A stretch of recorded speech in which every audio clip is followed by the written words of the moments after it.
Esse é o Expresso Sindimepa, um podcast do Sindicato dos Médicos do Pará, sobre atualidades e informações. Siga nosso perfil na sua plataforma preferida e acompanhe todos os episódios. Tudo bom? Estamos de volta com o nosso Expresso Sindimepa, o podcast do Sindicato dos Médicos do Pará. Estamos de volta com um novo episódio. Novamente, nós vamos abordar o assunto da relação entre saúde e clima. Gostaria de apresentar novamente os nossos convidados. Doutores, sejam muito bem-vindos. Doutor Walter Amoras e doutor Paulo Bronze. Doutor, por favor. Antes de mais nada, eu quero agradecer o convite feito pelo nosso Sindicato dos Médicos do Pará, né, de participar de um evento importante, histórico, que foi a COP30, né, em que nós tivemos uma experiência formidável em termos de participação institucional, através do nosso sindicato, né, e a minha contribuição, em termos de termos trabalhado praticamente todas as unidades federativas da Amazônia, né, pela Fundação CESP, que foi o que eu chamo na orelha de um dos meus livros como a porta principal de entrada na saúde pública, né, por ser especialista em saúde pública pela Fiocruz e doutor em doenças tropicais pela Núcleo de Medicina Tropical da Universidade Federal do Pará. Muito obrigado pela indicação. Que honra, doutor. Um currículo extenso, né? Que honra recebê-lo, doutor Paulo Bronze, obstetra, ginecologista e diretor do Sindicato dos Médicos do Pará. Eu que agradeço ao convite, né, da Amoras, a Mayra, pelo convite, né? O sindicato esteve presente na COP, um evento importante para a discussão, né, da saúde como eixo temático, né, pelas alterações climáticas, que isso que é muito importante, né, a gente levar para a nossa população os efeitos que tem com relação à saúde. É verdade. Pessoal, no episódio anterior, nós falamos sobre a Amazônia como um território-chave para a saúde e o clima. Nesse episódio, nós vamos falar sobre a NDC e o papel da saúde no contexto global. A NDC, que nada mais é do que os compromissos em que cada país assumiu com a redução dos gases do efeito estufa. Eu estou aqui com o doutor Eduardo Amoras, ele que durante o painel da COP30 falou sobre esse assunto. Doutor, como a saúde pode ser incluída de forma estratégica na NDC brasileira?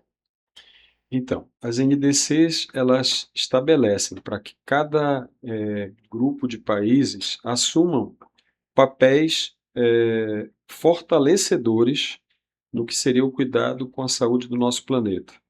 E coube ao Brasil, na NDC de 2024, papéis como reduzir o uso de combustíveis fósseis, diminuir queimadas na região amazônica e cuidar, sobretudo, dessa população que fica em locais de difícil acesso e que precisam de peculiaridades para o seu cuidado, para o seu existir. E o dever de casa era reduzir em 30% o número de poluentes, fazer com que tivéssemos um extrativismo controlado, um desmatamento mais adequado. Infelizmente, não foi isso que nós vimos. Infelizmente, a nossa gestão política ela não soube conduzir nesses últimos 4 anos. Eu lembro de ter visto num vídeo, e não é político que eu vou falar, mas alguém dizendo assim, vamos aproveitar que a porteira está aberta. E aí as coisas desandaram, foi um período tenebroso no que diz respeito a essa falta de cuidado com a nossa floresta, com as nossas nações que vêm dos povos originais e que precisam desses cuidados específicos. E nós tivemos, sim, um aumento de mortalidade materno-infantil exacerbado nesse período. Eu mencionei no bloco anterior que numa pesquisa recente esse número aumentou em termos de 3 vezes no levantamento anterior que tínhamos. E quando eu falo de morte materno-infantil, eu estou falando principalmente de morte de mães jovens com menos de 20 anos de idade, com síndrome hipertensiva, que o Dr. Paulo no último bloco mencionou, e de crianças com um maior número de patologias cirúrgicas no período neonatal. Para nós, uma dessas patologias cirúrgicas é a gastrosquise, onde a criança nasce sem a formação da parede abdominal, com as vísceras estrofiadas. Ela passou a ser para nós uma patologia dita de sentinela. Sentinela por quê? Porque é uma doença grave que exige tratamento num hospital de referência terciário, com retaguarda de UTI, e que normalmente traz um período de internação muito prolongado. A gente teve um aumento significativo, a nossa mortalidade para esses pacientes que não passaram pelo nosso ambulatório de medicina fetal, eles chegavam a 50%, então de 100 crianças atendidas, posso falar que de 2024 a 2025 nós operamos 107 crianças com essa característica e tivemos 50% de desfechos desfavoráveis. Então, é assustador o que está acontecendo, e eu me refiro a isso pedindo que essa fala ela ecoe a uma distância maior, talvez, a nossa do país Brasil, mas que chegue em outros países, em outros continentes, porque o Brasil ele precisa se autogerir de forma mais adequada, com equilíbrio, com sensatez, mas ele também precisa da verba do auxílio financeiro de outros países que acabam usufruindo do que as nossas florestas promovem. A nossa madeira, a nossa borracha, os nossos grãos, né, que são exportados. Eu lembro que falar de extrativismo mineral, o professor Walter pode falar com maior condição de conhecimento que a minha, mas eu lembro que temos várias empresas que fazem extrativismo mineral até hoje na nossa região e nós não temos notícia de mapeamento disso. Como é que as coisas estão, né? Então é isso, Mayra. Eu queria pegar só um gancho do que o Dr. Eduardo falou. Fique à vontade, doutor. Falando sobre a importância da Amazônia. Eu acho que a população precisa saber, conhecer um pouco sobre a nossa região amazônica. O doutor Walter comentou no primeiro bloco com relação que não é só o Brasil, né, que são os estados da Amazônia que fazem parte da Amazônia, mas tem os países, né, a Venezuela, tem o Bolívia e os outros países da América do Sul. A Amazônia, ela tem cerca de 400 bilhões de árvores. É muita árvore, né? A gente estudando vai observar que é muita árvore e nessa árvore contada de caule de 10 centímetros, né? Cerca de 16 mil espécies de árvores e 16 mil espécies de plantas. Quando você fala da biodiversidade, que tem plantas que ainda não foram catalogadas. Mesma coisa de insetos. Então tem coisas desconhecidas na Amazônia. Então a biodiversidade ela é riquíssima, né? Existe uma reserva de carbono imensa, mais de 100 bilhões de toneladas de carbono dentro da Amazônia. Então ela é muito valiosa, né? Com relação à água, que é uma das coisas mais importantes. Quando a gente fala sobre clima, a gente fala sobre a água, né? Então o grande manancial de formação de chuvas é aqui na Amazônia. Então a Amazônia ela evapora, né? Então as árvores elas fazem todo esse serviço de respiração celular, onde faz a captação do CO2 que é emitido pelas queimas das fábricas, dos combustíveis fósseis, pelo menos da região da América do Sul, né? Então você imagina os países queimando combustível fóssil todos os dias, quantas toneladas de CO2 é despejado na atmosfera. É muito CO2.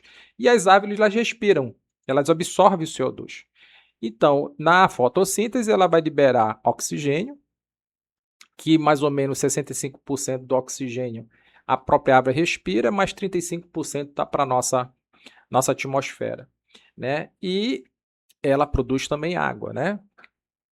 Nessa situação dela absorver a água e respirar e ela colocar água, então ela vai fazer o seguinte, ela vai fazer essa homeostase da umidificar o ar, né?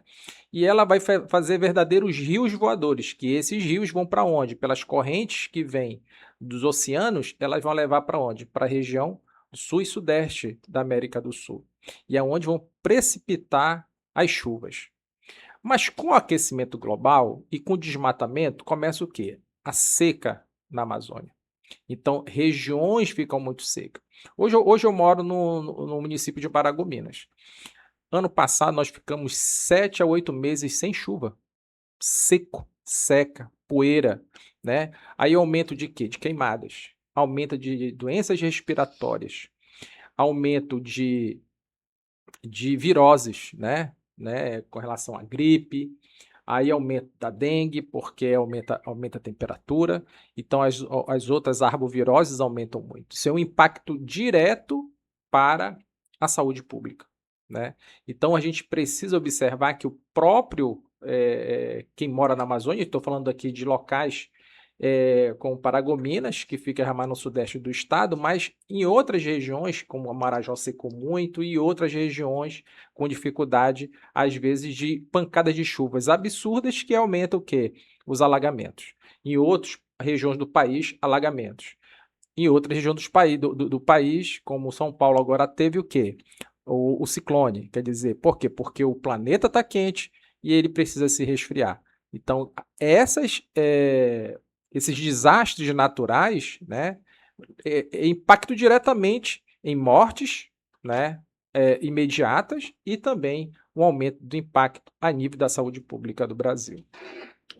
Eu gostaria de colocar algumas questões a respeito da NDC, né, que são as contribuições nacionalmente determinadas. Desde o início das COPs, a primeira foi em 1995, em Berlim, né? Ficaram definidos 2 grandes eixos. Um eixo chamado de mitigação, que é o eixo que busca reduzir a questão da emissão dos gases de efeito estufa, né? E o outro eixo importante, que é esse em que a saúde precisa estar inserida, que é a adaptação, ou seja, um processo de adaptação às novas situações climáticas, né?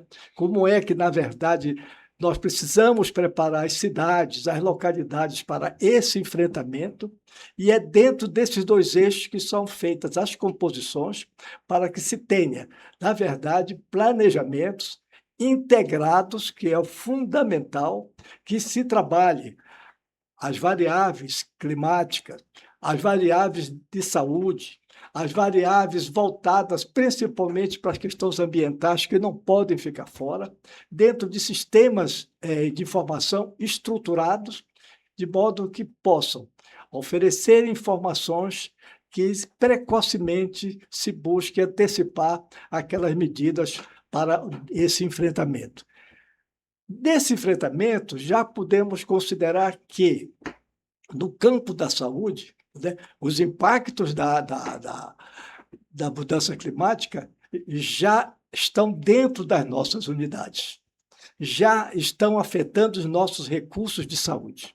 E, com isso, o que é que se tem? A necessidade de se modificar, não só da questão da formação, na questão da capacitação dos trabalhadores da saúde para esse enfrentamento.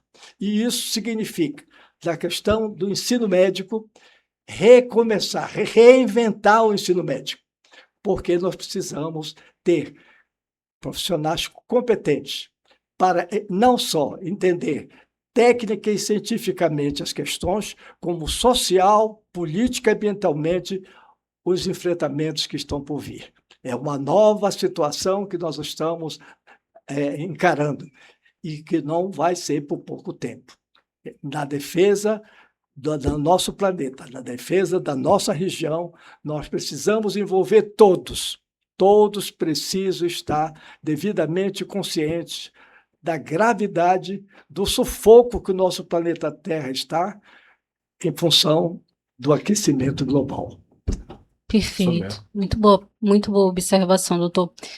Pessoal, agora vamos falar sobre a participação do Sindimepa na COP30. Quem acompanha as nossas redes sociais sabe que nós estivemos de forma ativa na COP30, né? Uma participação muito bem sucedida, por sinal.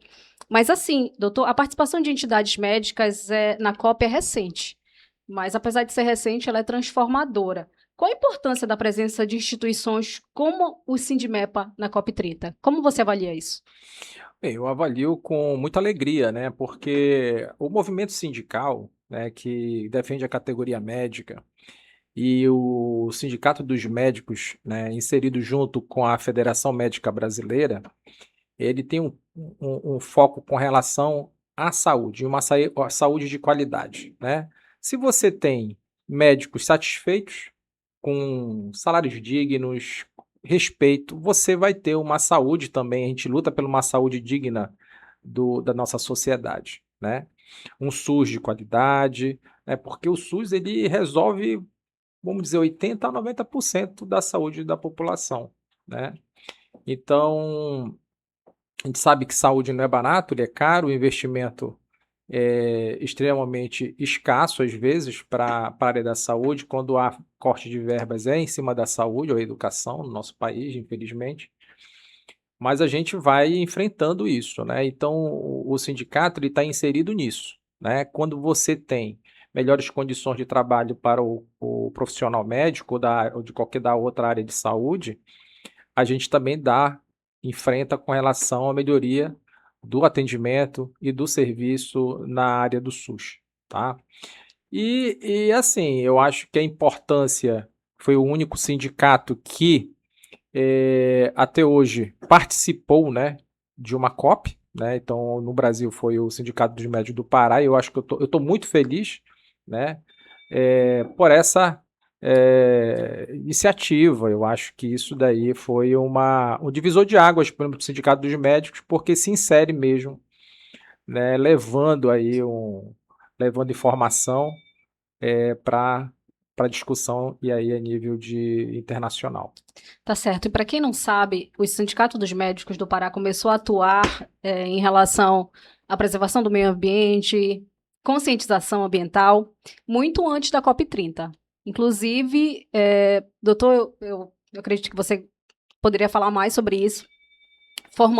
Tivemos parceria com a Recicla Nani. Sim. Né? Implementamos, inclusive, o sistema de reciclagem dentro do sindicato. De resíduos sólidos. Resíduos sólidos. Isso é muito importante, né? Palestras educativas para os associados e colaboradores. E colaboradores, por favor.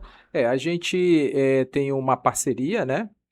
Com o pessoal do Recicla. Então, assim, a gente começou a fazer as campanhas de fazer a seletividade dos resíduos sólidos, que é uma outra coisa importante, porque isso daí vai poluir o nosso meio ambiente, isso vai para os nossos rios, isso vai contaminar os nossos oceanos, isso vai contaminar o nosso lençol freático, né?